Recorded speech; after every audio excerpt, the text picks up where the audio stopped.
मोक्षदा एकादशी। इस एकादशी के महात्म्य का हम संपूर्ण श्रवण करेंगे। युधिष्ठिर बोले कि हे देव देवेश्वर, मार्गशीर्ष मास के शुक्ल पक्ष में कौन सी एकादशी होती है, उसकी क्या विधि है तथा उसमें किस देवता का पूजन किया जाता है?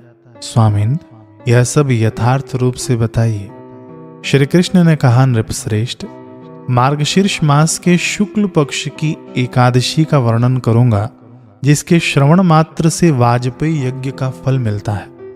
उसका नाम मोक्षदा एकादशी है, जो सब पापों का हरण करने वाली है। राजन, उस दिन यत्न पूर्वक तुलसी की मंजरी तथा धूप दीप आदि से भगवान दामोदर का पूजन करना चाहिए। पूर्वोक्त विधि से ही दशमी और एकादशी के नियम का पालन करना उचित है। मोक्षदा एकादशी बड़े बड़े पातकों का नाश करने वाली है। उस दिन रात्रि में मेरी प्रसन्नता के लिए नृत्य, गीत और स्तुति के द्वारा जागरण करना चाहिए।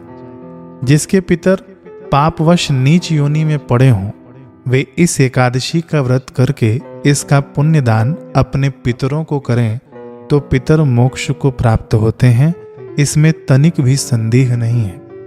पूर्व काल की बात है, वैष्णवों से विभूषित परम रमणीय चंपक नगर में वैखानस नामक राजा रहते थे।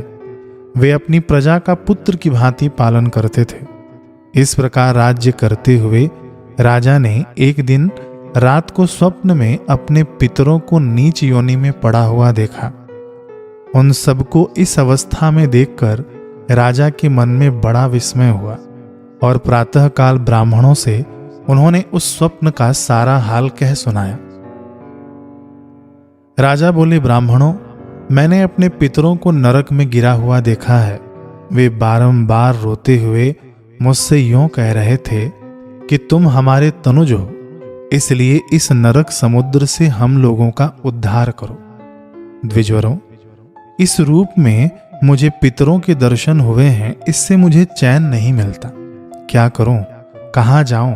मेरा हृदय रूंधा जा रहा है। द्विजोत्तमों, वह व्रत, वह तप और वह योग जिससे मेरे पूर्वज तत्काल नरक से छुटकारा पा जाएं, वह बताने की कृपा करें। मुझ बलवान तथा साहसी पुत्र के जीते जी मेरे माता पिता घोर नरक में पड़े हुए हैं, अतः ऐसे पुत्र से क्या लाभ है? ब्राह्मण बोले, राजन, यहां से निकट ही पर्वत मुनि का महान आश्रम है। वे भूत और भविष्य की भी ज्ञाता हैं।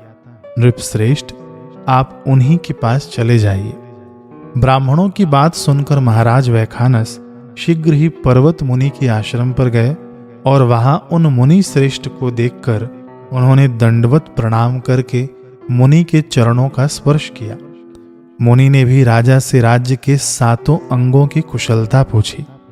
राजा बोले, स्वामिन, आपकी कृपा से मेरे राज्य के 7 अंग सकुशल हैं, किंतु मैंने स्वप्न में देखा है कि मेरे पितर नरक में पड़े हैं।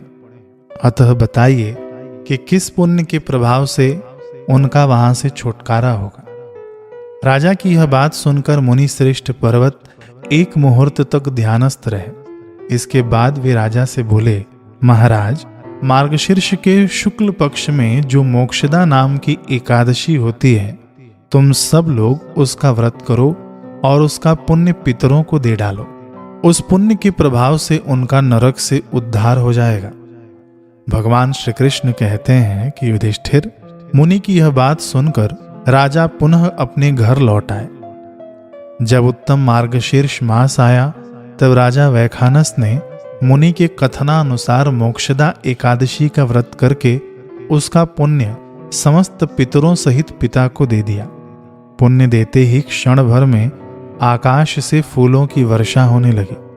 वैखानस के पिता पितरों सहित नरक से छुटकारा पा गए और आकाश में आकर राजा के प्रति यह पवित्र वचन बोले, बेटा, तुम्हारा कल्याण हो। यह कहकर वे स्वर्ग में चले गए। राजन, जो इस प्रकार कल्याणमयी मोक्षदा एकादशी का व्रत करता है, उसके पाप नष्ट हो जाते हैं और मरने के बाद वह मोक्ष प्राप्त कर लेता है। यह मोक्ष देने वाली मोक्षदा एकादशी मनुष्यों के लिए चिंतामणि के समान समस्त कामनाओं को पूर्ण करने वाली है। इस महात्म्य के पढ़ने और सुनने से वाजपेयी यज्ञ का फल मिलता है। यहाँ पर एकादशी व्रत कथा समाप्त होती है। जो लोग एकादशी का व्रत करते हैं उन्हें यह व्रत कथा अवश्य सुननी चाहिए और एकादशी के दिन विष्णु सहस्त्रनाम गजेंद्र मोक्ष का पाठ भी जरूर कर लेना चाहिए।